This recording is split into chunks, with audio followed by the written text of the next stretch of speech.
لما إيران وحزب الله يبعثوا سلاح لغزة ويدعموا المقاومة الفلسطينية، ومصر والسعودية والإمارات يشددوا الحصار، لا حدا يحكي عن سني وشيعي.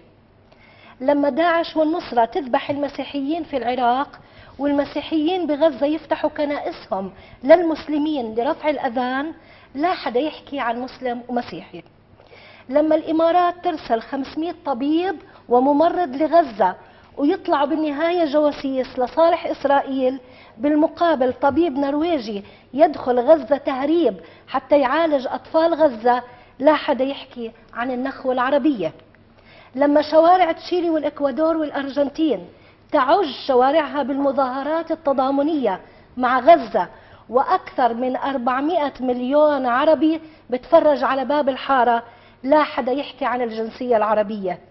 لما مذيعة روسية تبكي بمرارة وحرقة على الهواء مباشرة نتيجة للمشاهد الدموية في غزة، ومذيعة مصرية تضحك بشماتة، لا حدا يحكي عن الشرف.